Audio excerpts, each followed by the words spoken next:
Praise the lord. గనుడైనటువంటి యేసుక్రీస్తు ప్రభుల వారికి మొదటిగా హృదయపూర్వకమైనటువంటి వందనాలు తెలియపరుచుకుంటూ ఉన్నాను. ప్రేమైనటువంటి సహోదరి సహోదరులారా, మీ అందరికీ కూడా ప్రభు అయిన యేసుక్రీస్తు నామములో హృదయపూర్వకంగా వందనాలు తెలియపరుస్తూ బెతెస్దా ప్రార్థనా పరిచర్య నుంచి హృదయపూర్వకమైన శుభాలు తెలియజేస్తూ ఉన్నాను. మీ అందరూ క్షేమంగా ఉన్నారు కదా? దేవుని మహాకృపను బట్టి మేము కూడా క్షేమంగా ఉన్నామని తెలియజేస్తూ, మీ యొక్క ప్రార్థనలు, మీ ప్రోత్సాహం మాకు ఎంతగానో ఆశీర్వాదకరంగా ఉందని ప్రభు పేరట తెలియపరుస్తూ మీ అందరికీ కూడా హృదయపూర్వకమైన కృతజ్ఞతలు తెలియజేస్తూ ఉన్నాను. ప్రియులారా, ఈ పరిశుద్ధ దినం మరొక పర్యాయం మనందరం కూడా దేవుని సన్నిధిలో కలుసుకోవడానికి ప్రభు ఇచ్చినటువంటి చక్కని అవకాశాన్ని బట్టి నేను దేవుణ్ణి మహింపరుస్తూ ఉన్నాను. మనమందరం కూడా దైవ సందేశాన్ని కొంత సమయం దేవునికి వాక్యంలో నుంచి విందాం. అయితే తలలు వంచినట్లయితే ప్రార్థన చేసుకొని ప్రభు సహాయం కోరదాం. మహోన్నతుడా, మహాగణుడా, పరిశుద్ధుడా, దయగల స్వామి, నీకు వందనాలు చెల్లిస్తూ ఉన్నాం. మీతో మాకున్న సహవాసం ఎంతో అద్భుతమైంది. నీ సహవాసంలో భాగంగా ఎన్నిసార్లైనా నీ వాక్యం వినడానికి, మీ వాక్యమును చదవడానికి, మీ నామమును స్తుతించి మహిమపరచడానికి ప్రభువా మేము ఇష్టము కలిగి ఉన్నాం. ఈ దినమును కూడా మరొక పర్యాయం తండ్రి, నీ వాక్యములో నుంచి కొన్ని సంగతులను మేము తెలుసుకున్నట్లుగా మా హృదయాలను ప్రభువా నీ వైపు కేంద్రీకరిస్తూ మా హృదయాలను తెరిచి మాతో మాట్లాడమని ప్రార్థిస్తూ, మీ యొక్క ప్రభువా వాగ్దానం కోసం, హెచ్చరిక కోసం మేము కనిపెట్టుచూ ఉన్నాం. మాతో మాట్లాడండి, మమ్మల్ని బలపరచండి, మమ్మల్ని ధైర్యపరచండి, మమ్మల్ని ఓదార్చండి, మమ్మల్ని హెచ్చరిక చేయండి, మమ్మల్ని ఖండించండి నాయన, మమ్మల్ని సరిచేయమని ప్రార్థన చేస్తూ ఉన్నాం. దేవానికి వందనాలు. ఈ దినమును ప్రభువా నీ వాక్యము ద్వారా మాతో మాట్లాడి మమ్మల్ని అందరినీ బలపరచుమని, వాక్యం వింటున్నటువంటి మా సహోదరి సహోదరులైన ప్రతి ఒక్కరిని కూడా మీరు దీవించమని యేసు నామములో ఈ ప్రార్థన అడుగుచున్నాము తండ్రి, ఆమేన్. ప్రియులారా, ఈ యొక్క సమయంలో దైవ గ్రంథంలో నుంచి కొద్ది నిమిషాలు దేవునికి వాక్యాన్ని మనము ధ్యానించుదాం. శ్రద్ధతో దేవుని మాటలు వినాలని ప్రభు పేరట కోరుచూ ఉన్నాను. పరిశుద్ధ గ్రంథంలో నుంచి లూకా సువార్త 18వ అధ్యాయము 35వ వచనం నుండి 43వ వచనం వరకు ఉన్నటువంటి వచన భాగాలను చదువుకుందాం. ఆయన యెరికో పట్టణమునకు సమీపించినప్పుడు ఒక గ్రుడ్డివాడు త్రోవ ప్రక్కన కూర్చుండి భిక్షం అడుగుకొనుచుండెను. జనసమూహము దాటిపోవచ్చున్నట్టు వాడు చప్పుడు విని ఇది ఏమని అడుగగా, వారు నజరేయుడైన యేసు ఈ మార్గమున వెళ్ళుచున్నాడని వారితో చెప్పిరి. అప్పుడు వాడు, యేసు, దావీదు కుమారుడా, నన్ను కరుణించుమని కేకలు వేయగా ఊరకుండుమని ముందర నడుచుచుండిన వారు వారిని గద్దించిరి. గాని వాడు మరి ఎక్కువగా, దావీదు కుమారుడా, నన్ను కరుణించుమని కేకలు వేసెను. అంతటి యేసు నిలిచి వారిని తన యొద్దకు తీసుకొని రమ్మనెను.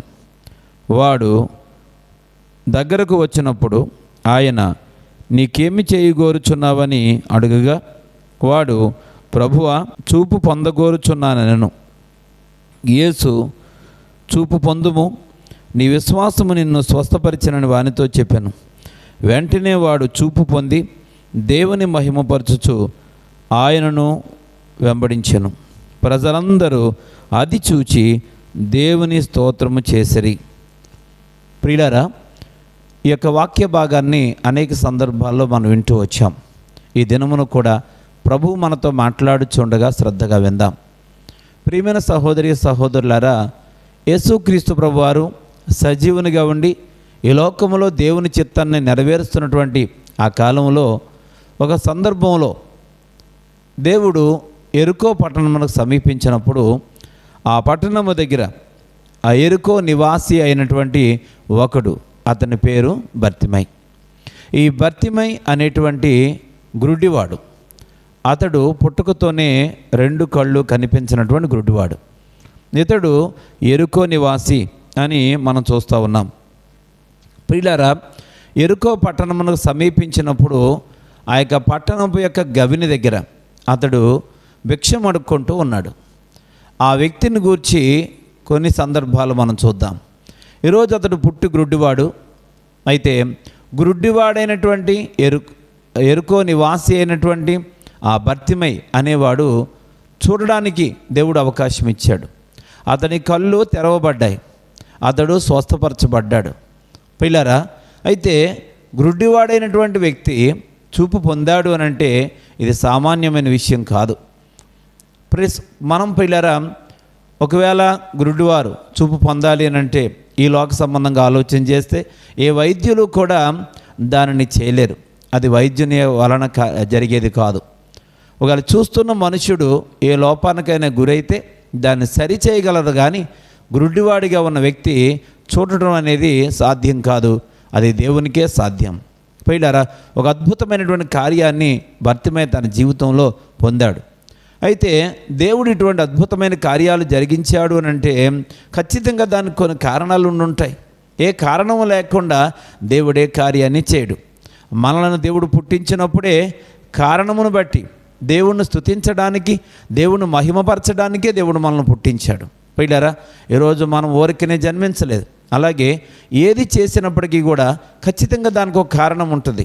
గ్రుడ్డివాడైనటువంటి భర్తమై చూడడానికి గల 3 కారణాలను పిల్లరా పరిశుద్ధ గ్రంథంలో నుంచి మనం ధ్యానించుదాం. అయితే దానికి ముందుగా ఈ యొక్క భర్తమై అనేటువంటి గ్రుడ్డివాడు పిల్లరా ఎరుకో పట్టణానికి సంబంధించిన వాడు అని ఇక్కడ వాక్యంలో చూస్తూ ఉన్నాం. పిల్లరా, ఎరుకోకు ఆయన బయలుదేరి వెళ్ళుచూ ఉండగా ఎరుకో గవిని దగ్గర ఇతడు కనబడుతూ ఉన్నాడు. అంటే ఎరుకో నివాసి అని మనం ఇక్కడ గ్రహించగలుగుతాం. పిల్లరా, అయితే ఎరుకో పట్టణాన్ని గురించి ఒక భయంకరమైనటువంటి విషయం పిల్లరా మరి మనం బైబిల్ గ్రంథంలో చూస్తాం. ఇజ్రాయేలు ప్రజలు ఆ యొక్క ఐగుప్తు దేశం నుండి కానానుకు బయలుదేరి ప్రయాణం చేస్తున్నటువంటి ఆ సందర్భంలో ఇశ్రాయేలీయులు పిల్లరా యెహోషువ నాయకత్వంలో ఎరుకో పట్టణాన్ని జయించిన సంగతిని మనం చూస్తాం. ఎరుకో అనేది సాతాను సంబంధమైనటువంటి ప్రాంతమని, అలాగే దేవుని ఎరగనటువంటి ప్రజలు, దేవునికి విరోధంగా జీవిస్తున్నటువంటి ప్రజలు, విరోధంగా నిలబడినటువంటి ప్రజల యొక్క ప్రాంతమని మనం పరిశుద్ధ గ్రంథంలో చూస్తూ ఉంటాం.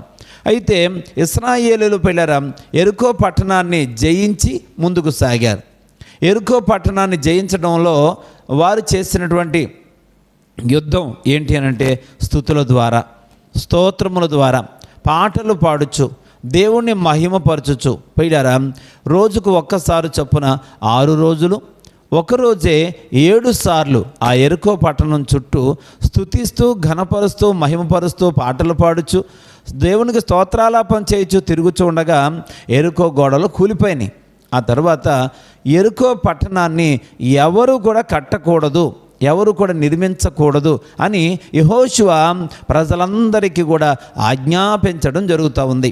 అంత మాత్రమే కాకుండా ఎరుకో పట్టణాన్ని తిరిగి ఎవడో కట్టకూడదు, కట్టిన ఎడల ఏమి సంభవించబోతుందో అనే సంగతిని కూడా యెహోషువ తెలియచేసిన సందర్భం మనం చూడగలుగుతాం.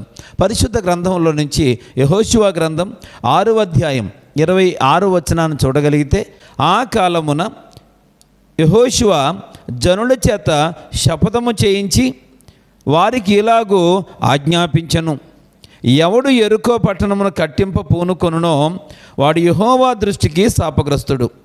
వాడు దానిని పునాది వేయగా వాని జ్యేష్ఠ కుమారుడు చచ్చును, దాని తలుపులను నిలవనెత్తగా వాని కనిష్ట కుమారుడు చచ్చును.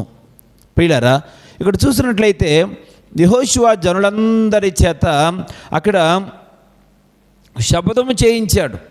అంటే వారందరి చేత ఒక తీర్మానం చేయించినట్టుగా చూస్తూ ఉన్నాం. జనులందరికీ ఆజ్ఞాపించినట్టుగా కూడా మనం చూస్తూ ఉన్నాం. ఏంటి అని అంటే ఎరుకో పట్టణాన్ని తిరిగి ఎవరైతే కడతారో వారు శాపగ్రస్తులు. ఎరుకో పట్టణాన్ని కట్టించడానికి పూనుకున్నట్లయితే వాని జ్యేష్ఠ కుమారుడు చచ్చిపోతాడండి దేవుని వాక్యంలో చూస్తూ ఉన్నాం. ఒకవేళ దాన్ని తలుపులను నిలవబెడితే ఖచ్చితంగా వాని కనిష్ట కుమారుడు చనిపోతాడు అని పరిశుద్ధ గ్రంథంలో యెహోషువ చేత దేవుడు హెచ్చరిక చేయించాడు. అంటే ఎరుకో పట్టణం పిల్లరా దేవుని చేత శపించబడింది. ఎరుకో పట్టణంను తిరిగి ఎవరు కట్టించవద్దు అని దేవాతి దేవుడు స్పష్టంగా తెలియచేశాడు. అయితే ఆ తర్వాత కాలంలో పిల్లరా యెరికో పట్టణాన్ని కట్టడానికి ఒక వ్యక్తి పూనుకున్నాడు. రాజుల మొదటి గ్రంథం 16వ అధ్యాయం 34వ వచనాన్ని చూడగలిగితే, రాజుల మొదటి గ్రంథం 16వ అధ్యాయం 34వ వచనంలో మనం చూడగలిగితే, అతని దినములలో బేతేలీయుడైన హియేలు యెరికో పట్టణమును కట్టించెను. అతడు దాని పునాది వేయగా అబీరాము అను అతని జ్యేష్ఠపుత్రుడు చనిపోయెను. దాని గౌలులను ఎత్తగా సెగూబు అను తన కనిష్ట కుమారుడు చనిపోయెను అనే వాక్యాన్ని మనం చూస్తాం. పిల్లరా, ఇక్కడ మరి మనం చూసినట్లయితే హియేలు అనేటువంటి రాజు, హియేలు అనేటువంటి వ్యక్తి పిల్లరా ఆ యొక్క యెరికో పట్టణాన్ని కట్టించాడు.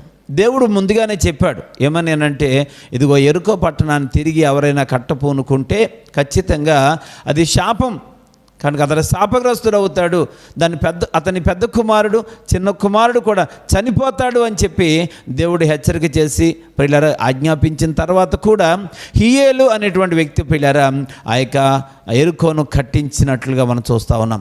కట్టించి పిల్లర ప్రారంభించినప్పుడు పెద్ద కుమారుడు చనిపోయాడు.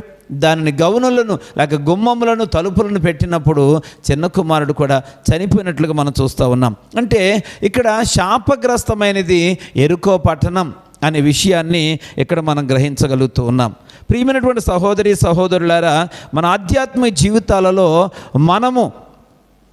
మనము దేవునితో సహవాసం చేస్తూ ఉన్నప్పుడు శాపగ్రస్తమైన విషయాలలో ఎంత మాత్రము పిల్లలు అజాగ్రత్తగా ఉండకూడదు. శాపగ్రస్తమైన విషయాలను చాలా జాగ్రత్తగా మన మనసును పెట్టాల్సిన అవసరత ఉంది. అయితే ఇటువంటి యెరికో పట్టణానికి సంబంధించినటువంటి యెరికో నివాసి పిల్లరా ఈరోజు భర్తిమై, ఇటువంటి భర్తిమై అనేటువంటి వాడు పిల్లరా శాపగ్రస్తమైన అనగా దేవుడు కట్టకూడదు అని ఆజ్ఞాపించిన తర్వాత తిరిగి కట్టబడినటువంటి యెరికో పట్టణానికి యేసుక్రీస్తు ప్రభు వారు వెళుతూ ఉన్నాడు. ఎందుకనంటే ఆయన మన స్థితిని చూచి జాలిపడేటువంటి దేవుడు. పిల్లరా ఆయన హృదయపూర్వకంగా నరులకు విచారమునైనను బాధనైనను కలుగచేయడు అని విలాపవాక్యాల గ్రంథంలో మనం చూస్తాం. ప్రియ సహోదరి సహోదరుడా, ఆయన కోపము శాశ్వత కాలం ఉండదు. ఆయన కోపము నిమిషం మాత్రం ఉంటుంది. ఆయన దయ ఆయుష్కాలం అంతా ఉంటుంది. కనుక యెరికో పట్టణస్థుల యొక్క స్థితిని చూశాడు దేవుడు. యెరికో పట్టణంలో ఉన్నటువంటి శాపగ్రస్తమైన పరిస్థితులను దేవుడు మార్చడానికి ఆయన యెరికోకు బయలుదేరి వెళ్ళుచూ ఉన్నాడు. పిల్లరా అదే క్రమములో గుడ్డివాడైనటువంటి భర్తిమై కూడా ఆ గవిని దగ్గర యేసుక్రీస్తు ప్రభువుకు పిల్లరా తారసపడినట్లుగా, లేక యేసు ప్రభు వారు ఆ దారి గుండా వెళుతున్నప్పుడు ఆయన ప్రక్కనే ఉన్నట్లుగా మనం చూస్తూ ఉన్నాం. అయితే దేవాది దేవుడు స్థితిగతులను మార్చేవాడు, మన స్థితిని చూచి జాలి పడేవాడు. ఈరోజు అనేక మంది నా బ్రతుకింతే, నా జీవితం ఇంతే అని చెప్పి ఇక జీవితాంతకాలం నా పరిస్థితిని మారదు అని మార్చేవారు లేరు అని చాలామంది బాధపడుతూ ఉన్నారు. ప్రియ సహోదరి సహోదరుడా, గుడ్డివాడైనటువంటి భర్తిమై కూడా అలాగే భావించి ఉంటాడు, అలాగే బాధపడుతూ ఉన్నాడు, అలాగే కృంగిపోతూ ఉన్నాడు. ఎందుకంటే నేను పుట్టి గుడ్డివాడను, నాకు ఈ లోకంలో వైద్యం వలన తిరిగి కళ్ళొచ్చే పరిస్థితి లేదు, నేను లోకాన్ని చూడలేను, అది నా వల్ల కాదు, ఎంత మాత్రమే ఇది నాకు సాధ్యం కాదని బాధపడుతూ ఉన్నాడు. కానీ ఆ గుడ్డివాడైనటువంటి భర్తిమై పడుతున్న బాధ, తాను అనుభవిస్తున్న క్షోభ దేవుడు చూచాడు. మన దేవుడు చూచేటువంటి దేవుడు, నీ స్థితిని చూచేటువంటి దేవుడు. నీ ఏ పరిస్థితిలో ఉన్నావో ఆయన చూచి ఆయన జాలిపడే దేవుడు. నరులకు ఆయన హృదయపూర్వకంగా బాధ కానీ విచారం కానీ కలుగచేయడు. ఒకవేళ కలిగినా కానీ దాని విషయంలో ఆయన చేసే కార్యం అద్భుతమైంది. ఆయన చూపేటువంటి మార్గం అమోఘమైంది. ప్రియ సహోదరి సహోదరుడా, మార్గము లేకుండా ఏదీ ఉండదు. దేవుడు తలుచుకుంటే, దేవుడు కరుణిస్తే, దేవుడు కృప చూపితే ఆయన ఏ కార్యాన్నైనా చేయగలడు అని ఈ యొక్క సందర్భం మన జ్ఞాపకం చేస్తూ ఉంది. దేవునికి అసాధ్యమైనది ఏదీ లేదు అని ఈ విషయం మన జ్ఞాపకం చేస్తూ ఉంది. భర్తిమై యొక్క వృత్తాంతం పిల్లరా శాపగ్రస్తమైన దానిని ఆశీర్వాదకరంగా మార్చగలుగుతుంది అని మనకు తెలియచేస్తూ ఉంది. ప్రియ సహోదరి సహోదరుడా, మనము కూడా దేవుని దగ్గర నా బ్రతుకింతే, నా జీవితం ఇంతే, ఇక మారదు అని ఎంత మాత్రమూ భావించడానికి వీల్లేదు. దేవుని దగ్గరికి వస్తే ఆయన మన పరిస్థితిని మార్చేవాడు. ఈ వాక్యం వింటున్న సహోదరి సహోదరుడా, ఒకవేళ నీ జీవితంలో నీ పరిస్థితులు అదే రీతిగా బాధాకరంగా ఉన్నాయేమో, లేక నీ కుటుంబ పరిస్థితులు కానీ, ఆర్థిక పరిస్థితులు కానీ, ఆరోగ్య పరిస్థితులు కానీ ఇక సాధ్యం కాదు అని నీకు అనిపిస్తూ ఉందేమో, వాటిని బట్టి నువ్వు కృంగిపోతా ఉన్నావేమో, లేక అసాధ్యమని వైద్యులు చెప్పారేమో, అసాధ్యమని నీ కుటుంబ పరిస్థితులలో నీకు సలహాలు ఇచ్చేవారు చెప్పారేమో, నీ స్నేహితులు నీ బంధువులు చెప్పారేమో, ఎవరు చెప్పకపోయినా నీవు జ్ఞానంతో ఆలోచించినప్పుడు నీకే అనిపిస్తూ ఉందేమో నా బ్రతికింతే అని. కాదు మనుషుల యొక్క స్థితిగతులను మార్చగలిగిన వాడు దేవుడు ఉన్నాడు. ఈ లోకాన్ని సృష్టించిన సృష్టికర్త, శాస్త్రాన్ని నిర్మించిన వాడు, ధర్మశాస్త్రాన్ని మనకిచ్చిన వాడు. పిల్లరా, ఏ కార్యాన్నైనా చేయగలడు ఆయన, ఏ అద్భుతమైనటువంటి మేలునైనా చేయగలడు ఆయన. ఆయన మనలను చూచేటువంటి దేవుడు. మన పరిస్థితులు దేవుడికి అనుకూలంగా మారితే, నీ మనస్సు దేవుడికి అనుకూలంగా నువ్వు మార్చుకోగలిగితే, దేవుడు నీ జీవితంలో అసాధ్యమైన దాన్ని సాధ్యం చేస్తాడు అని ఈ వృత్తాంతం మనకు రుజువు చేస్తూ ఉంది. ప్రియమైనటువంటి సహోదరుడా, సహోదరి, నీవు నీ జీవితంలో ఎంత మాత్రము కృంగిపోవద్దు. ఇప్పుడే దేవుడు నీతో మాట్లాడుతూ ఉన్నాడు. ఇప్పుడే దేవుడు నీ పరిస్థితిని చూస్తూ ఉన్నాడు. ఇప్పుడే దేవుడు నిన్ను గమనిస్తూ ఉన్నాడు. ఈ వాక్యం వింటూ ఉండగానే నీ హృదయాంతరంగాన్ని దేవుడు చూస్తూ ఉన్నాడు. నీ బాహ్యమైనటువంటి పరిస్థితిని దేవుడు చూస్తూ ఉన్నాడు. ఆయన నీ మీద జాలి పడుతూ ఈరోజు నీ బ్రతుకును మార్చాలని, ఈ వాక్యం ద్వారా నీ జీవితంలో ఒక నూతన కార్యాన్ని చేయాలని, ఏదైతే నువ్వు అసాధ్యమని అనుకుంటూ ఉన్నావో దాన్ని సాధ్యం చేయాలని దేవుడు ఆశిస్తూ ఉన్నాడు. దేవుడు చేసే కార్యం కోసం నిజంగా కనిపెడుతూ ఉన్నావా? దేవా, ఈ దినం నాతో మాట్లాడుతూ ఉన్నావు, నా జీవితంలో కూడా అటువంటి కార్యం చేయనాయనా అని చెప్పి, ఆ కార్యం కోసం నేను ఎదురు చూస్తున్నాను తండ్రి అని చెప్పి దేవుడి దగ్గర ప్రార్థించగలవా? దేవుని మీద సంపూర్ణంగా ఆధారపడగలవా? గురుడివాడైనటువంటి భర్తిమై అతడు చూడడానికి గల 3 కారణాలను వింటూ, దేవా, నేను కూడా ఆ ప్రకారమే జీవించి నా జీవితంలో కూడా ఒక అద్భుతమైన కార్యాన్ని పొందాలని ఆశపడుతున్నాను తండ్రి, మాట్లాడు నాయనా అని చెప్పి ప్రార్థించగలవా? దేవుడి రోజు నీతో మాట్లాడుతూ ఉన్నాడు. దేవుడి రోజు నీతో మాట్లాడబోతూ ఉన్నాడు. నీ జీవితంలో ఒక అద్భుతమైన కార్యాన్ని ఆయన చేయబోతూ ఉన్నాడు. నీ యొక్క రూపురేఖలను ఆయన మార్చబోతూ ఉన్నాడు. ప్రియ సహోదరి సహోదరుడా, ఏ కార్యమైనా చేయగలన శక్తిమంతుడైన దేవుని యందు విశ్వాసం ఉంచు. ఆయన వాక్యమందు నీ గురిని నిలుపు.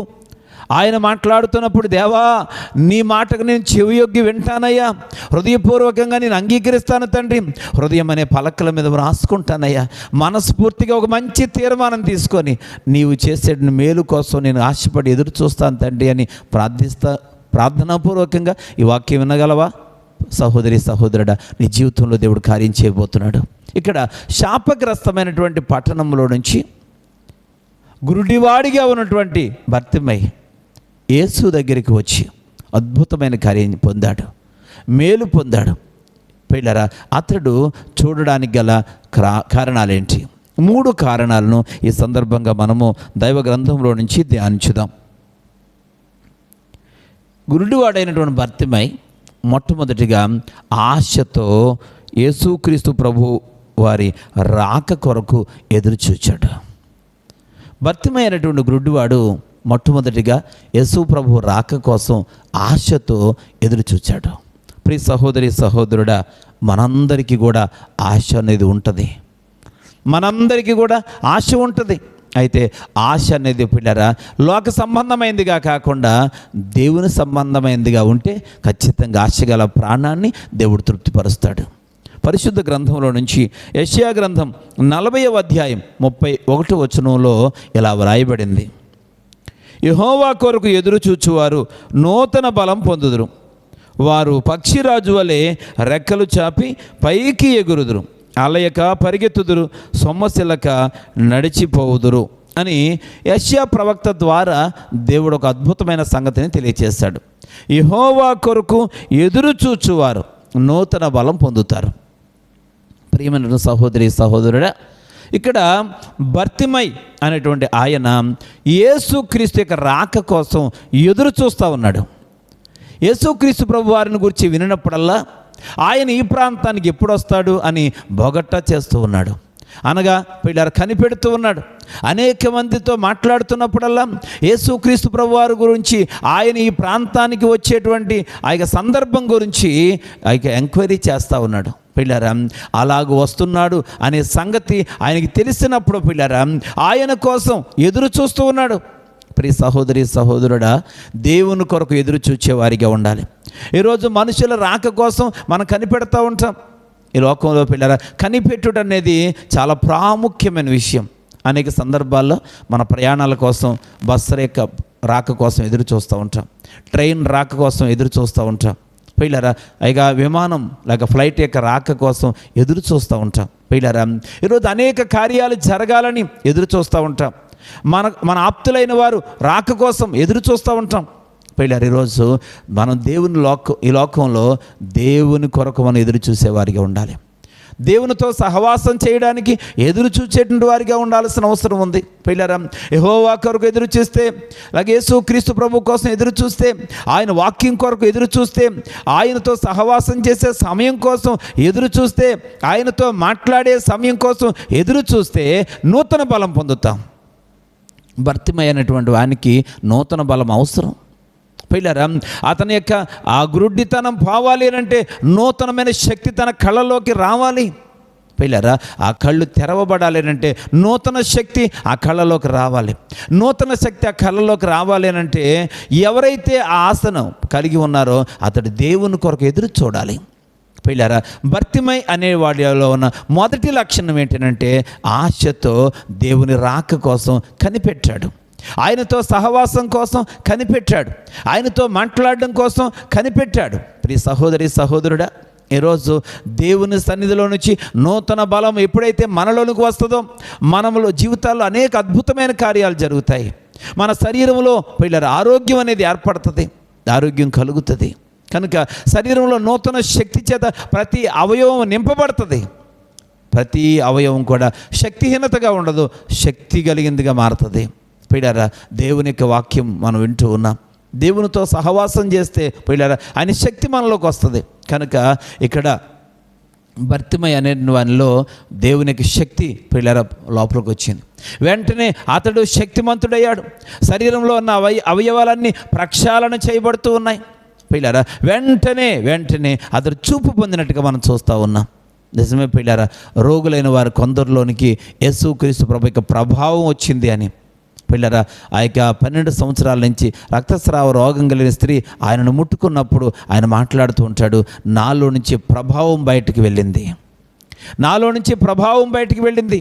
పిల్లరా ఆ ప్రభావం ఆమెలోనికి రాగానే ఆమె శరీరం అంతా కూడా ప్రక్షాళన చేయబడింది, ఆమె శుద్ధి చేయబడింది, ఆమె శరీరము నూతన బలం పొందింది. పిల్లరా ఆమె స్వస్థపరచబడింది. ఈరోజు గురుడివాడైనటువంటి భర్తిమై కూడా యేసు కోసం ఆశతో ఎదురు చూచినప్పుడు పిల్లరా నూతన శక్తిని అతను పొందుకున్నాడు. అతని కళ్ళు తెరవబడ్డాయి. అతడు గుడ్డివాడిగా ఉండలేదు పిల్లరా, అతడు ఇప్పుడు స్పష్టంగా చూడగలిగిన వాడిగా ఉన్నట్లుగా మనం చూస్తూ ఉన్నాం. పరిశుద్ధ గ్రంథంలో నుంచి యెషయా ప్రవక్త ద్వారా రాసిన యెషయా గ్రంథం 42వ అధ్యాయం 7వ వచనాన్ని మనం చూడగలిగితే, యెహోవానగు నేనే నీతి విషయంలో నిన్ను పిలిచి నీ చేయి పట్టుకొని ఉన్నాను, నిన్ను కాపాడి ప్రజల కొరకు నిబంధనగాను అన్యజనులకు వెలుగుగాను నిన్ను నియమించి ఉన్నాను. ఇక్కడ దేవాతి దేవుడు పిల్లరా స్పష్టంగా చెప్తా ఉన్నాడు, ఎవరైతే దేవుని కొరకు ఎదురు చూస్తూ ఉంటారో వారిని దేవుడు పిలుస్తాడు. ఎవరైతే దేవుని కొరకు ఆశతో ఎదురు చూస్తారో దేవుడు వారిని పిలిచేటువంటి వాడిగా ఉంటూ ఉంటాడు. పిల్లరా పిలిచి నీ చేయి పట్టుకుంటాను అని అంటూ పిల్లరా ప్రజల కొరకు ఒక నిబంధనగాను వెలుగుగాను నేను నియమిస్తాను అని చెప్పాడు. పిల్లరా భర్తిమైనటువంటి గుడ్డివాడిని కూడా మనం చూసినప్పుడు అతడు కూడా పిల్లరా ఇక్కడ మనం చూస్తాం యేసుక్రీస్తు ప్రభువు అతన్ని పిలిచాడు.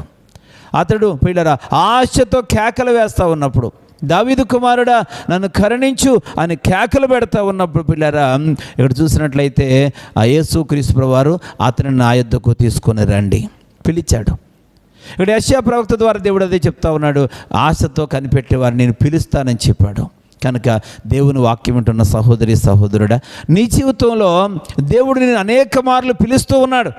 నీవు ఆశతో కనిపెట్టాలి, రెండోది, నువ్వు కనిపెడుతున్నప్పుడు, దేవుడు పిలిచినప్పుడు నువ్వు దేవుని దగ్గరికి రావాలి. ప్రియ సహోదరి సహోదరుడా, అనేక సార్లు నీ పరిస్థితిని మార్చడానికి దేవుడు నిన్ను పిలిచాడు. నువ్వు ఆ విషయంలో దేవుడు పిలిచినప్పుడు నువ్వు స్పందించలేకపోతూ వచ్చావు. పిల్లరా, దేవుని వాక్యాన్ని మనం గమనించాలి. దేవుడు పిలిచినప్పుడు నీ స్థితిని మార్చడానికి, ఆయన నీ దగ్గరికి రమ్మన్నప్పుడు నువ్వు రావాలి. దేవునితో సహవాసం చేస్తూ ఉన్నావు, దేవుని సన్నిధిలో కనిపెడతా ఉన్నావు. అనేక సార్లు నేను ప్రార్థన చేస్తూ ఉన్నాను, నేను ఆశతో కనిపెట్టాను, కానీ దేవుడు నా జీవితంలో ఏ కార్యం చేయలేదని అనే భ్రమలో నీవు ఉన్నావు. కానీ ఆయన పిలిచినప్పుడు నువ్వు వెళుతూ ఉన్నావా? ఆయన పిలిచిన ప్రతిసారి నువ్వు రాగలుగుతూ ఉన్నావా? ప్రియ సహోదరి సహోదరుడా, ఖచ్చితంగా దేవుడు పిలిచినప్పుడు నువ్వు దేవుని దగ్గరికి రాగలిగితే ఆయన నీ స్థితిని మారుస్తాడు. నువ్వు ఆశించిన కార్యాన్ని ఆయన చేయడానికి ఇష్టపడుతూ ఉన్నాడని ప్రభువు పేరట తెలియపరుస్తూ ఉన్నాను. ఇక సమయంలో చూసినట్లయితే భర్తిమయ్య అనేటువంటి గురుడివాడు మొట్టమొదటిగా దేవుని యొక్క రాక కోసం ఎదురు చూచాడు, కనిపెట్టాడు. దేవుని సన్నిధిలో పిల్లారా అతడు మేలు పొందాలని ప్రయత్నం చేశాడు.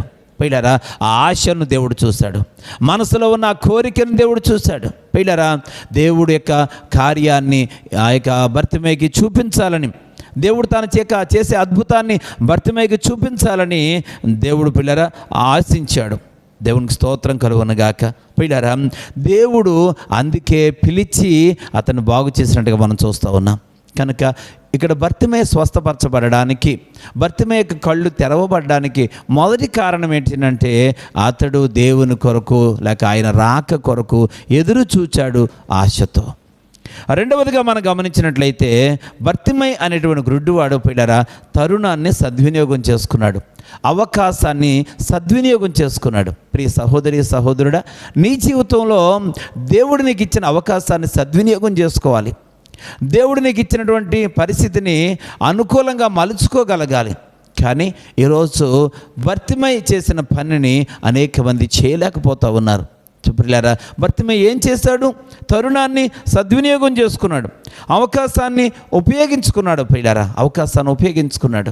యేసు క్రీస్తు ప్రభు వారు ఆ ప్రాంతానికి రాగానే ఆ వస్తున్న వ్యక్తి యేసు ప్రభు అని తెలుసుకోగానే అతని కేకలు అరుపులు విన్నటువంటి ఆ యొక్క భర్తిమయ్య ప్రక్కవాడిని అడుగుతూ ఉన్నాడు, ఏంటి ఆ అలజడి, ఏంటి ఆ కేకలు అంటే, నజరేయుడైన యేసు ఈ మార్గం గుండా వచ్చుచున్నాడు అని చెప్పగానే ఆశతో ఎదురు చూసినటువంటి అతనికి అవకాశం వచ్చింది కనుక ఈ అవకాశాన్ని జారవిడ్చుకోకూడదు అని భర్తిమయ్య చాలా ప్రయత్నం చేసినట్టుగా మనం చూస్తూ ఉన్నాం. ప్రియ సహోదరి సహోదరుడా, దేవుడిచ్చిన అవకాశాన్ని భర్తిమయ్య సద్వినియోగం చేసుకుంటూ ఉన్నాడు. పిల్లల సద్వినియోగం చేసుకుంటూ ఉన్నాడు. చూడండి, అక్కడ లూకాసు వార్త 18వ అధ్యాయం 39వ వచనంలో, ఓరకుండుమని ముందర నడుచుచుండిన వారు వానిని గద్దించిరి గాని వాడు మరి ఎక్కువగా, దావీదు కుమారుడా నన్ను కరుణించుమని కేకలు వేశాను. పిల్లరా, దావీదు కుమారుడా నన్ను కరుణించు అని కేకలేస్తూ ఉన్నాడు. ఊరకుండమని ముందర నడిచిన వారు మాట్లాడుతున్నా, నివారిస్తూ ఉన్నా, నిలువరిస్తూ ఉన్నా. పిల్లరా, ఎంత మాత్రం ఆగకుండా భర్తిమయ్య అదే పనిగా దేవుడి దగ్గర కేకలేస్తూ ఉన్నాడు, యేసుక్రీస్తు ప్రభువుని పిలుస్తూ ఉన్నాడు. ఈ అవకాశం జారవిడ్చుకోకూడదు, మరలా ఈ అవకాశం రాదు అని చెప్పి పిల్లరా ఆయన భావిస్తూ ఉన్నాడు. కాబట్టి భర్తిమయ్య పిల్లర దేవుని సన్నిధానంలో చేసినటువంటి ఆర్తనాదాలు లేక దేవుడితో పిల్లరం అతడు పెట్టుకుంటున్న మొర్ర సామాన్యమైనది కాదు. ఊరకుండమని అనేకులు కేకలేస్తూ ఉన్నారు. ప్రియ సహోదరి సహోదరుడా, ఈ రోజుల్లో కూడా నువ్వు దేవుడితో నడుస్తూ ఉంటే, దేవుని కోసం కనిపెడతా ఉంటే ఎంతోమంది నేను ఆటంకపరిచేవారు కనబడుతూ ఉన్నారు. నువ్వు దేవుడి ద్వారా మేలు పొందాలని నీ పరిస్థితిని చూచి దేవా జాలిపడుతండి అని కనికరించమని దేవుడి దగ్గర నువ్వు ప్రార్థన చేస్తూ ఉంటే నేను అడ్డు పెట్టేవారు, ఆటంకపరిచేవారు చాలామంది ఉంటారు. ప్రియ సహోదరి సహోదరుడా, నీ స్నేహితులైన వారు, నీకు ఎరిగిన వారు, తెలిసిన వారు ఎంతోమంది ఈరోజు నువ్వు మేలు పొందకుండా ఆటంకపరుస్తున్నారేమో, వాళ్ళ ఆటంకాలకు నువ్వు ఆగిపోతా ఉన్నావేమో. కొంతమంది క్రీస్తు విరోధులైన వారు, క్రైస్తవ్యాన్ని నాశనం చేయాలనుకున్నవారు, నిర్మూలన చేయాలనుకున్నటువంటి కుట్రదారులు కొంతమంది పిల్లరా ఈరోజు నిన్ను అభ్యంతరపరుస్తుంటే ఆగిపోతున్నావేమో, వారికి నువ్వు భయపడిపోతా ఉన్నావేమో. పిల్లరా జాగ్రత్త, నీ పరిస్థితిని చూచి జాలి పడితే నువ్వు మేలు పొందుతావు. పిల్లరా, నీ జీవితంలో మేలు పొందాలని, నీ జీవితంలో కార్యం జరగాలని నువ్వు కోరుకోవాలి. అంతేగాని ఎంత మాత్రం కూడా ఇతరులకు నువ్వు ఇతరులకు భయపడినంతకాలం నీ జీవితంలో నువ్వు గురుడివాడిగానే ఉంటావు. నీ జీవితంలో సమస్యలోనే ఉంటావు. నీ జీవితంలో శోధనలోనే ఉంటావు. నీ కష్టాల నుంచి నువ్వు విడుదల పొందాలనే తాపత్రయం నీకు ఉండాలి.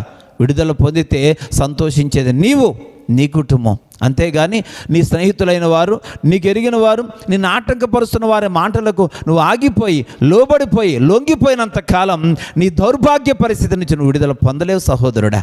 కనుక నీవు ఎవరెవరికో భయపడుతూ ఉన్నావు. ఈ లోకంలో మరికొందరికి భయపడుతూ ఉన్నావు. భయపెట్టేవారు ఎవరు కూడా నీ పరిస్థితిని మార్చలేరు. ఈరోజు నీకు సలహాలు ఇచ్చేవారు ఎవరు కూడా నీ బ్రతుకును మార్చలేరు.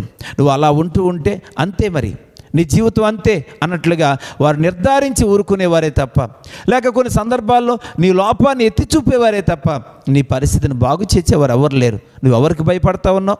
ఎవరికి లొంగిపోతా ఉన్నావు? ఎవరి మాటలకు లొంగి ఈరోజు దేవుడి సన్నిధిలోకి నువ్వు రాలేకపోతా ఉన్నావు? దేవుడిచ్చిన అవకాశాన్ని సద్వినియోగం చేసుకోకపోవడానికి గల కారణం ఏంటి? ప్రియ సహోదరి సహోదరుడా, ఆలోచించి ఈరోజు నీకోసం నువ్వు ఆలోచించాలి. నీకోసం ఆలోచిస్తున్న దేవుని ప్రేమను ఇకనైనా నువ్వు గుర్తించాలి. దేవుడు నీకు సహాయం చేయడానికి, దేవుడు నీ స్థితిని చూచి జాలిపడడానికి ఆయన ఇష్టపడుతూ ఉన్నాడు. నీకు ఒక సమయాన్ని ఇచ్చాడు, సద్వినియోగం చేసుకో. నీకు ఒక మందిరాన్ని ఇచ్చాడు, సద్వినియోగం చేసుకొని సమయానుకూలంగా దేవుడి సన్నిధికి రా. దేవునితో సాంగత్యం చేయి. దేవుడు పిలిచినప్పుడు నువ్వు పలుకు. దేవుడు నువ్వు పిలిచినప్పుడు ఆయన పలుకుతాడు. ఆశతో భర్తిమయ్యే వల్లే కనిపెట్టు. ఎప్పుడు వస్తుందో అవకాశం, ఆయనతో సంభాషించే అవకాశం ఎప్పుడు వస్తుందా అని కనిపెట్టు. దేవుడితో మాట్లాడడం, దేవుడు నీతో మాట్లాడడం, నువ్వు దేవుడితో మాట్లాడడం. ఈ సంభాషణ దైవ సన్నిధిలోనే జరుగుద్ది. దైవ సందేశం వింటూ ఉన్నప్పుడు దేవునితో సహవాసం మనకు అవకాశం దొరికినప్పుడల్లా చేయాలి. అలా దేవుడితో సంభాషించడానికి ఇష్టపడాలని కోరుతా ఉన్నాను. ఎవ్వరికి భయపడవద్దు, ఎవరి సలహాలను స్వీకరించవద్దు. గురుడివారికి కూడా చెప్తా ఉన్నారు, ఊరుకో. నువ్వు ఎప్పటికీ గురుడివాడిగానే ఉండు అంటున్నారా? నువ్వు ఎప్పటికీ భిక్షం అడుక్కుంటూనే ఉండు అంటున్నారా? వారి ఉద్దేశం అదేనా? అవును, అదే కదా. మరి ఈరోజు నీ జీవితంలో కూడా నీవు దౌర్భాగ్యుడిగా ఉన్నావా? దౌర్భాగ్యుడిగా ఉండమని చెప్తా ఉంటారు. నువ్వు దరిద్రుడిగా ఉన్నావా? దరిద్రుడిగానే ఉండమని చెప్తా ఉన్నాడు. వ్యాధులతో సతమతమైపోయి బాధపడుతున్నావా? అలాగే ఉండమని చెప్తారు సమాజం. కానీ ఈరోజు మనకు జ్ఞానం ఉండాలి, మనకు జ్ఞానోదయం కలగాలి. ఈరోజు నా పరిస్థితిని మార్చగలిగిన వారు ఎవరున్నారు?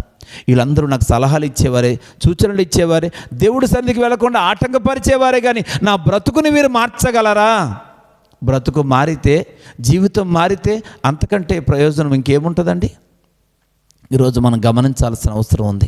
సమాజంలో అందరూ కూడా రకరకాలైనటువంటి ఆలోచనతో ఉన్నారు. కొంతమంది క్రైస్తవేతరులు లేక క్రైస్తవ విరోధులు అనేవారు క్రైస్తవ్యాన్ని ఒక మతముగా భావిస్తూ ఉన్నారు. ఈ మతమును నేను అడ్డుకోవాలి అనేటువంటి మూర్ఖత్వంతో ప్రయత్నం చేస్తున్నారు. ఇది మతం కాదు, ఇది మార్గం. కొంతమంది వ్యక్తిరేక మారు మనసు కూర్చున్నటువంటి పరిస్థితి. వారు మనసు మార్చుకొని కుటుంబాన్ని బాగు చేసుకుంటున్నారు, ఆరోగ్యాన్ని కాపాడుకుంటూ ఉన్నారు, జీవితాలను స్థిరపరచుకుంటూ ఉన్నారు. అటువంటి శ్రేష్టమైనటువంటి కార్యాన్ని దేవుడి దగ్గర నుంచి వారు పొందుకుంటున్నారు. ఆ సంగతి వారు మనసును పెట్టలేకపోతూ ఉన్నారు. దీన్ని ఆ కోణంలో చూడలేకపోతూ ఉన్నారు. వ్యక్తిగతమైనటువంటి స్వలాభాలను దృష్టిలో పెట్టుకొని ఈరోజు అనేక మంది యొక్క మార్పును అడ్డుకుంటూ ఉన్నారు. అనేక మంది బ్రతుకులను చిందరవందరం చేస్తూ వారు అలాగనే ఉండాలని భావిస్తూ ఉన్నారు. ప్రియ సహోదరి సహోదరుడా, వారికి అది న్యాయం అనిపిస్తూ ఉంది. కానీ ఈరోజు వాక్యం వింటున్నటువంటి నీవు నీ పరిస్థితిని మార్చుకోవడానికి దేవుని సన్నిధికి రా. నా మాట వినమని నేను చెప్పడం లేదు, ఎవరి మాట వినవద్దని నేను ప్రత్యేకంగా చెబుతూ దేవుని మాట వినమని వేడుకుంటూ ఉన్నాను. దేవుని మాట వింటే నీ బ్రతుకులో నూతన కార్యం జరుగుద్ది. కనుక అక్కడ భర్తిమై అనేటువంటి గురుడివాడు ఊరుకోమని చెప్పినప్పటికీ కూడా ఆ సమయాన్ని సద్వినియోగం చేసుకోవాలని, ఎంతమంది నివారించినా ఏమాత్రం ఆగకుండా దేవునితో సాంగత్యం చేయడానికి, దేవుడితో మాట్లాడడానికి, తన వేదనను తన గోడును దేవుని దగ్గర వెళ్ళబుచ్చుకోవడానికి అతడు మళ్ళీ మళ్ళీ మళ్ళీ మళ్ళీ పిలుస్తున్నట్లుగా, అరుస్తున్నట్లుగా, బిగ్గరగా కేకలు వేస్తున్నట్టుగా మనం చూస్తూ ఉన్నాం. ప్రియ సహోదరి సహోదరుడా, ఈరోజు నీ బ్రతుకును మార్చుకోవడానికి ఆ నిరీక్షణ నీలో ఉందా? ఆ కేకలు నీలో ఉన్నాయా? ఆ తృష్ణ నీలో ఉందా? ఆ దేవుడిచ్చినటువంటి సమయాన్ని సద్వినియోగం చేసుకోవాలనే పట్టుదల నీకుందా? ప్రియులారా, ఈరోజు మనం గమనించుదాం. ఇంకా రేపు చేద్దాం, ఎల్లుండి చేద్దామని నువ్వు నిర్లక్ష్యం చేస్తూ వాయిదాలు వేయొద్దు. సమయం చాలా విలువైంది. దేవుడిచ్చిన సమయం అనుకూలతను బట్టి మనం ఖచ్చితంగా దాన్ని సద్వినియోగం చేసుకోవాలి. ప్రియ సహోదరి సహోదరుడా, దేవుడు మనకి ఇచ్చినటువంటి ఆయుష్కాలం కొంతకాలమే కనుక కొంతకాలమే. ఆ ఆయుష్కాలంలో దేవుడు మనతో మాట్లాడుతున్న సందర్భాలు కూడా కొన్నే ఉంటాయి. ప్రత్యేకంగా దేవుడు మనకిచ్చిన అవకాశాలు కూడా పరిమితంగా ఉంటాయి. ఆ పరిమితమైనటువంటి అవకాశాలలో నీకు వచ్చిన అవకాశం చివరిదోమో తెలీదు. పిల్లరా, ఒకవేళ చివరిసారిగా దేవుడు నీకు అవకాశం ఇచ్చాడేమో, ఈరోజు తరుణాన్ని లేక సమయాన్ని సద్వినియోగం చేసుకోకపోతే, దేవుడిచ్చిన అవకాశాన్ని సద్వినియోగం చేసుకోకపోతే నీ జీవితాంతకాలం కూడా తిరిగి మరలా దాన్ని పొందలేవు. కనుక దేవుడు ఏ సమయము నీకు ఇచ్చాడో ఆ సమయాన్ని సద్వినియోగం చేసుకుందాం. మన ఆయుష్కాలంలో దేవుడితో సంభాషించే సమయం ఎన్నిసార్లు వచ్చినా దాన్ని సద్వినియోగం చేసుకుందాం. దేవుడితో సాంగత్యం చేద్దాం. ఈరోజు దేవుడితో సాంగత్యం చేయకుండా, దేవుడితో సంభాషించడానికి అవకాశం లేకుండా ఏ క్రియ అయితే నేను అడ్డు పెడతా ఉందో, ఏ వ్యక్తి అయితే నేను ఆటంకపరుస్తూ ఉన్నాడో, ఏ శోధన అయితే నేను ఆటంకపరుస్తూ ఉందో, పిల్లారా ఏ కార్యమైతే నేను ఆటంకపరుస్తూ ఉందో దాన్ని విడిచిపెడదాం. ఈరోజు దేవునితో సంభాషించాల్సిన సమయంలో అనేక రకాలుగా అడ్డుపడుతూ ఉన్నారు. విశ్రాంతి దినాన్ని దేవుని మందిరానికి బయలుదేరితే ఈరోజు ఏదో ఒక కార్యం, ఆ కార్యమే నిన్ను దేవుడి దగ్గర రాకుండా, దేవుని కార్యాన్ని పొందకుండా, దేవుడిచ్చిన సమయాన్ని సద్వినియోగం చేసుకోకుండా ఆ కార్యమే నేను ఆటంకపరుస్తుందని గుర్తించగలుగుతున్నావా? ప్రియులారా, ఈరోజు ఆదివారం వచ్చి ఈ వారం కాకపోతే వచ్చే వారం వెళతాను, ఈరోజు ప్రార్థన చేయకపోతే రేపు ప్రార్థన చేస్తాను అనుకుంటూ ఉన్నావేమో. దేవుడు నువ్వు ప్రార్థన చేస్తే ఆయన వినాలి కదా. నువ్వు దేవుని మందిరానికి వస్తే ఆయన నీతో మాట్లాడాలి కదా. మాట్లాడదామని సిద్ధంగా ఉన్న సమయంలో నువ్వు దేవుని దగ్గర రాకపోతే, తర్వాత నువ్వు వచ్చినప్పుడు ఆయన మాట్లాడకపోతే ప్రయోజనం ఏంటి? దేవుడు పిలిచినప్పుడు నువ్వు పలకకపోతే, ఆ తర్వాత నువ్వు ఎంత పిలిచినా కానీ ఆయన పలకకపోతే నీ జీవితంలో కార్యం ఎలా జరుగుద్ది? ఏసావుకు దేవుడు అవకాశం ఇచ్చాడు. ఏసావు దుర్వినియోగం చేసుకున్నాడు, మరలా పొందగోరాడు, కానీ అవకాశం లేదని ఆ సంగతి మనం జ్ఞాపకం చేసుకోవాలి. ఏసావు మరలా ఆశీర్వాదం పొందగోరి అతడు కన్నీళ్లు విడిచాను, కానీ అది అతనికి దొరకకపోయాను. ప్రియులారా, ఎంత విచారకరమైన విషయం, ఎంత భయంకరమైనటువంటి విషయం ఇది. ప్రియులారా, దేవుడు అవకాశం ఇచ్చినప్పుడు, దేవుడు మాట్లాడినప్పుడు, దేవుడు పిలిచినప్పుడు సమయాన్ని సద్వినియోగం చేసుకోవాలి. నిరుపయోగం చేసుకోకూడదు, నిర్లక్ష్యం చేయకూడదు, మూర్ఖత్వంతో ప్రదర్శించకూడదు. ప్రియ సహోదరి సహోదరుడా, దేవునితో సాంగత్యం చేయడానికి, ఆయనతో సంభాషించడానికి నువ్వు ఇష్టపడితే ఖచ్చితంగా నీ జీవితంలో ఆయన అద్భుతమైనటువంటి కార్యాలను జరిగిస్తాడు అని చెప్పి ప్రభువు పేరట తెలియపరుస్తూ ఉన్నాను. దేవుడిచ్చినటువంటి సమయాన్ని సద్వినియోగం చేసుకోవాలి. పరమగీతాల గ్రంథం 2వ అధ్యాయం 8వ వచనాన్ని చూడగలిగితే, పరమగీతాల గ్రంథం 2వ అధ్యాయం 8వ వచనాన్ని చూడగలిగితే, ఆలకించుడి, నా ప్రియుని స్వరము వినబడుచున్నది, ఇదిగో అతడు వచ్చుచున్నాడు, గంతులు వేయిచు కొండల మీదను ఎగసి దాటుచు మెట్టల మీదను అతడు వచ్చుచున్నాడు అనే మాట మనం చూస్తాం. ఆలకించండి, నా ప్రియుని స్వరము వినబడతా ఉంది. గుడ్డివాడు ఆలకించాడు. యేసుక్రీస్తు ప్రభువు రాకడను గురించినటువంటి విషయాలు ఆయన ఆలకించాడు.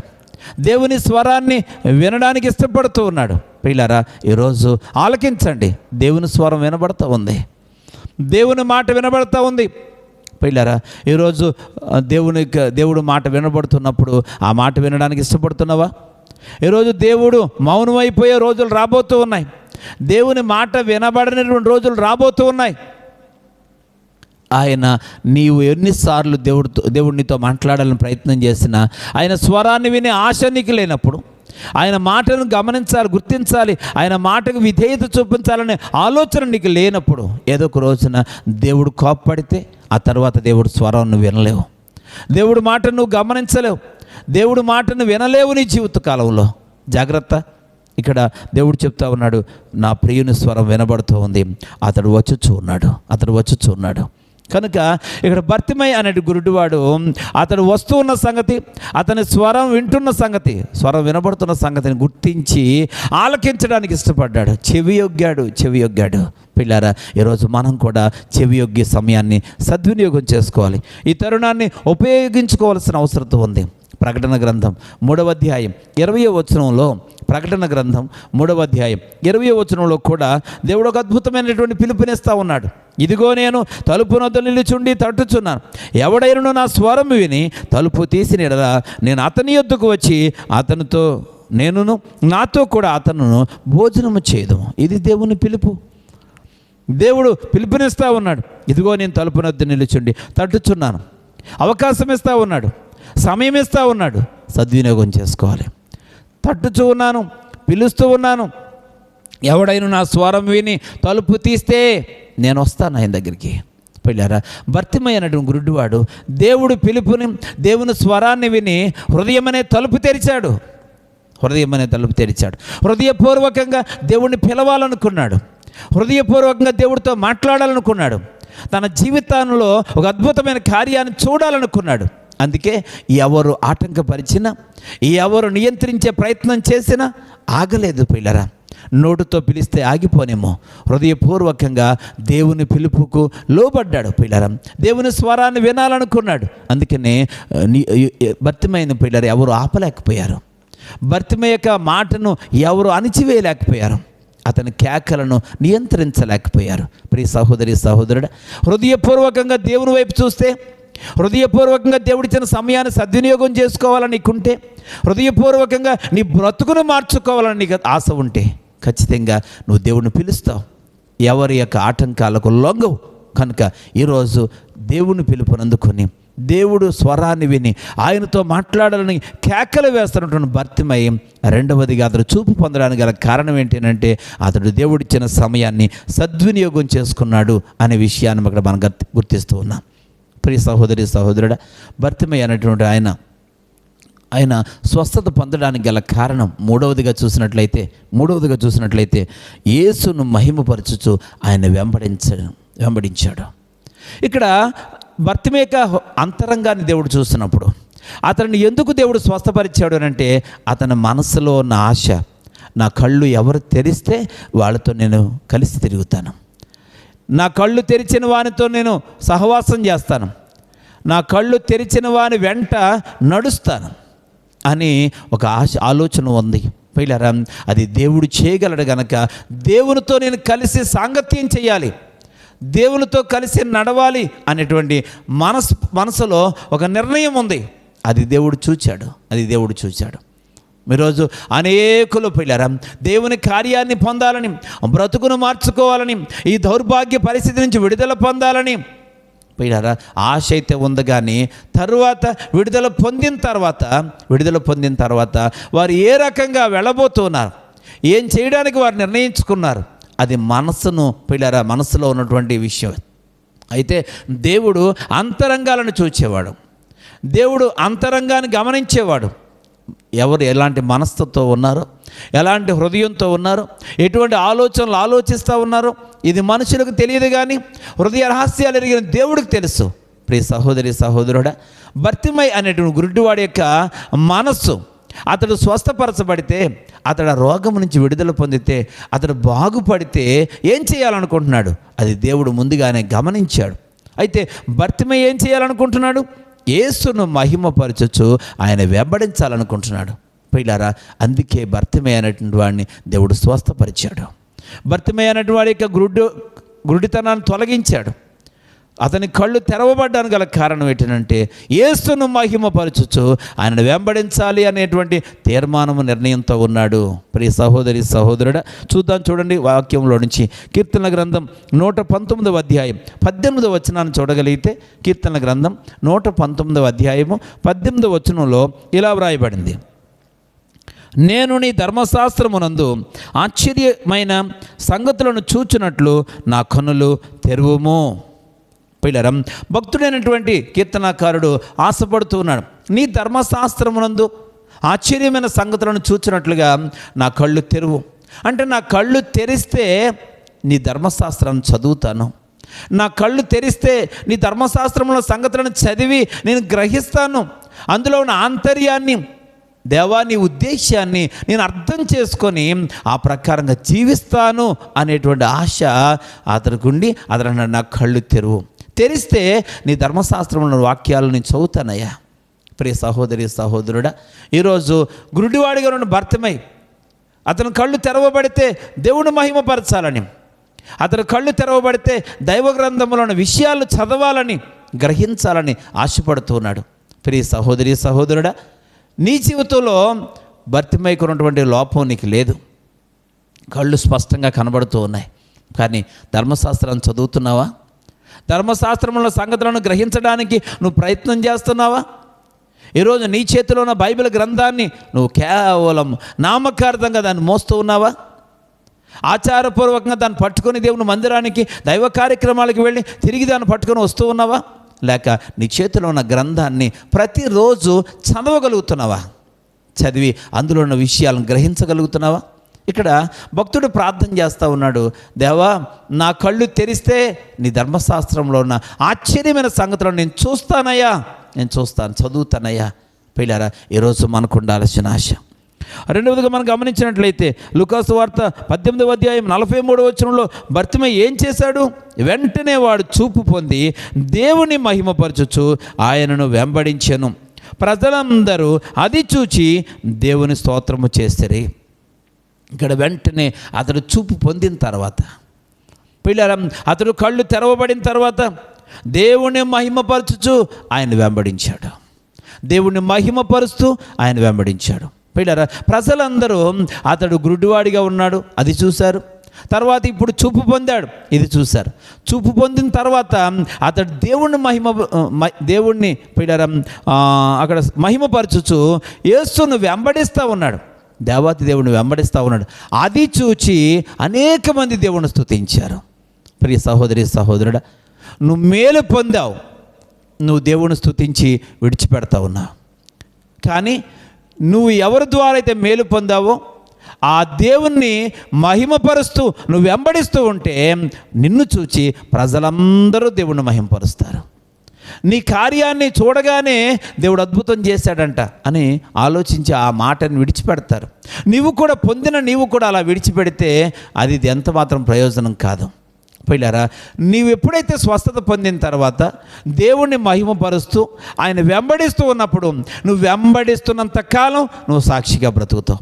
నీ సాక్ష్యం చెప్పిన ప్రతిసారి ఆ విన్నటువంటి ప్రజలు దేవుని స్తుతిస్తూ ఉంటారు. ఇది పరోక్షంగా దేవుని కొరకైనటువంటి సాక్ష్యం. నీ దేవుని కొరకైన సువార్తను ప్రకటిస్తూ ఉన్నావు. ప్రియ సహోదరి సహోదరుడా, నీ ఒక్కసారి దేవుడి ద్వారా మేలు పొందిన తర్వాత ఆయన్ని మహిమపరుస్తూ నువ్వు ఆయన్ని వెంబడించాలి.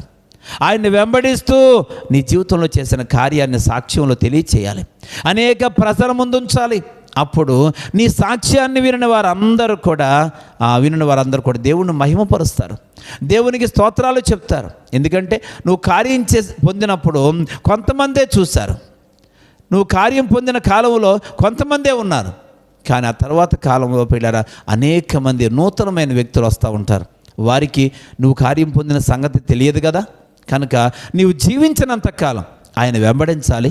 వెంబడిస్తున్నంత కాలం నీ జీవితంలో దేవుడు చేసిన ఈ అమోఘమైన అద్భుతమైన కార్యాన్ని గురించి ఇతరులకు సాక్ష్యాన్ని తెలియచేయాలి. అప్పుడు వినిన వారందరూ కూడా యేసుక్రీస్తు యొక్క గొప్పతనాన్ని తెలుసుకొని ఆయనకు మహిమను చెల్లిస్తూ ఉంటారు. కనుక ఆ సాక్షిగా ఉండడానికి కదా బ్రతికి ఉన్నావు. దేవుడు బ్రతికించాడు. దేవుడు నీ జీవితంలో అద్భుతం చేశాడు, ఆశ్చర్యమైన కార్యం చేశాడు. నువ్వు సాక్ష్యం చెప్పావు, ఇదిగో నా జీవితంలో దేవుడు ఎంత గొప్ప కార్యం చేశాడో. ఆయన చేసిన కార్యం బట్టి నేను బ్రతికున్నానంటే కారణం దేవుడే అని కొన్ని దినాలు సాక్ష్యం చెప్పి మౌనమైపోయావా? ఈరోజు నీ జీవితంలో అసాధ్యమైన దాన్ని సాధ్యం చేసిన దేవుని కోసం కొన్ని రోజులు మాట్లాడి మౌనమైపోయావా? ఒక కృతజ్ఞతా కూటం ఏర్పాటు చేసి మౌనమైపోయావా? ప్రియ సహోదరి సహోదరుడా, ఇప్పుడు నువ్వేం చేయలేకపోతున్నావా? చేయాల్సిందల్లా చేసేసాను, చెప్పాల్సిందల్లా చెప్పేశాను, చెల్లించాల్సిన మహిమ చెల్లించేశానని నిర్లక్ష్యంగా ఊరుకుంటున్నావేమో. జీవితాంతకాలం యేసును వెంబడించు. దేవుణ్ణి వెంబడించడానికి దేవుడు మాట్లాడుతూ ఉన్నాడు.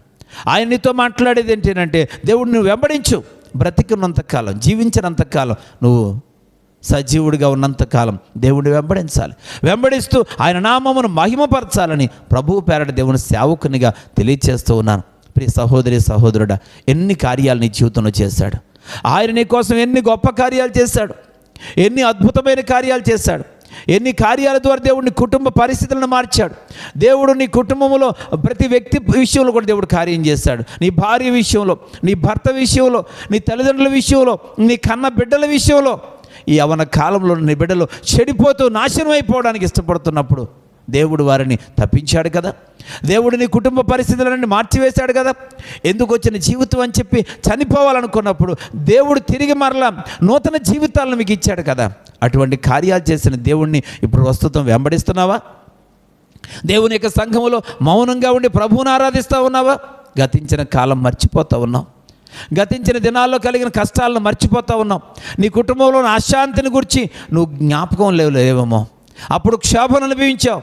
ఎందుకు వచ్చిన బ్రతుకు, ఎందుకు వచ్చిన జీవితం అని కుటుంబాన్ని బట్టి, అప్పుల సమస్యలను బట్టి, అనారోగ్యాలను బట్టి, శత్రువులను బట్టి ఎంతగానో వేదనకు గురైపోయావు. కన్నీళ్లతో బ్రతికావు, కన్నీళ్లతో ప్రార్థన చేస్తావు. దేవా, ఈ పరిస్థితి నుంచి విడిపిస్తే జీవితాంతకాలం నీతో ఉంటానయ్యా అని మాట ఇచ్చావు. కానీ మాట నిలబెట్టుకుంటున్నావా? కృతజ్ఞత కలిగి ఉన్నావా? దేవుని మహిమపరిచే బిడ్డగా ఉన్నావా? దైవ సన్నిధిలో విధేయత కలిగి ఉన్నావా? ఒక రకమైన మూర్ఖత్వం, ఒక రకమైన గర్వం, ఒక రకమైన అహంభావం, అవిధేయతకు చోటిచ్చి ఈరోజు నిర్లక్ష్య వైఖరిని కలిగి ఉంటా ఉన్నావు. ఏ దైవజనుడైతే నీ కొరకు ప్రార్థించాడో, ఏ దైవజనుడైతే నీ కోసం కన్నీళ్లు గార్చాడో, ఏ దైవజనుడైతే ఉపవాసముని ప్రార్థన చేస్తూ ఉన్నాడో, ఈరోజు ఆ దైవజనుడిని వేలెత్తి చూపిస్తూ ఉన్నావు. ఆ దైవజనుడికే వ్యతిరేకంగా మాట్లాడడానికి పూనుకుంటున్నావు. వ్యతిరేకంగా మాట్లాడే వారితో జట్టు కడతా ఉన్నావు. ఇది న్యాయమా? ఇది నీ జీవితంలో నీ మనసుకి ఎలా అంగీకారం అవుతూ ఉంది? ప్రియ సహోదరి సహోదరుడా, ఏ సంఘం అయితే నీ కొరకు ప్రార్థన చేశారో, ఏ వ్యక్తులైతే నీ కొరకు ప్రార్థన చేశారో, నీ కుటుంబ సభ్యులు నీ కొరకు ప్రార్థన చేశారు. నువ్వు కష్టకాలంలో ఉన్నప్పుడు, నువ్వు రకరకాల వ్యసనాలకు బానిసైనప్పుడు, నీ జీవితంలో చేయరాని కార్యాలు చేస్తూ ఉన్నప్పుడు, నేను ప్రేమించి నీ వలన కలుగుతున్న బాధ అంతటిని భరించి సహించి నీకోసం ఉపవాసాలు ఉండి దేవునికి మొర్ర పెట్టినటువంటి నీ భార్య, లేక నీ భర్త, నీ బిడ్డలు, నీ తల్లిదండ్రులు, నీ సంఘం, నీ ఆత్మీయ తల్లిదండ్రులు నీ కొరకు ప్రార్థన చేశారు. ఈరోజు వారు నీ కోసం చేసిన ప్రార్థన, త్యాగం, ఈ యాగం ఈరోజు ఏమైనా? వారిని ప్రేమించగలుగుతున్నావా? వారిని గౌరవించగలుగుతున్నావా? వారి ఆప్యాయత కనపరచగలుగుతున్నావా? వారితో కలిసి ఉండడానికి ఇష్టపడుతున్నావా? అంటే కష్టం నుంచి, శ్రమ నుండి విడుదల పొందిన తర్వాత ఈరోజు వెన్ను చూపుతున్నావేమో. దేవుని సహోదరి, దేవుని బిడ్డలారా, ఈరోజు గమనించుదాం. ఎవరైతే మన కోసం, మన శ్రేయస్సు కోసం కన్నీరు గార్చారో వారితో ప్రేమగా ఉందాం, కలిసి జీవిద్దాం, కలిసి మాట్లాడదాం. దైవజనుడు, దైవజనురాలు లేక సంఘం, పిల్లల సహవాసం ఏ రకమైన వైషమ్యాలు పెట్టుకోకుండా ప్రేమతో కలిసి జీవిద్దాం. ఇప్పుడు పరిస్థితి మారిన తర్వాత మనకెందరో పరిచయం అవుతూ ఉంటారు. మనం బ్రతికి బట్టకట్టిన తర్వాత, మన పరిస్థితులు మార్చబడిన తర్వాత ఎంతోమంది మనకు స్నేహితులు అవుతారు. ఎంతోమంది సలహాలు, సూచనలు ఇచ్చేవారు ఉంటారు. అంత మాత్రాన కష్టకాలంలో నువ్వు బ్రతకడానికి కారణమైన వాళ్ళని నిర్లక్ష్యం చేస్తావా? అది నీకు తగునా? ఇది సరైన విధానం కాదని ఇప్పటికైనా ఆలోచించి నీకోసం త్యాగం చేసిన వారిని మనసులో పెట్టుకో. నీకోసం గంటల తరబడి సమయాన్ని వెచ్చించిన వారిని మనసులో పెట్టుకో. కృతజ్ఞత కలిగి ఉండు. దేవునితో సాంగత్యం చేస్తూ ఆయన వెంబడించు. ఆయన వెంబడిస్తున్నంతకాలం దేవుణ్ణి మహిమపరచు, దేవుణ్ణి ఘనపరచు. కృతజ్ఞత కలిగి ఉందా? గర్వం, అహంకారం, అవిధేయత ప్రస్తుత పరిస్థితులను బట్టి నీకు వస్తాయి. కానీ గత పరిస్థితులు అలాంటిది కాదు కదా. అప్పుడు నీకు ఇవి లేవు కదా. అప్పుడు నీకు ఇలాంటి ఆలోచనలు రాలేదు కదా.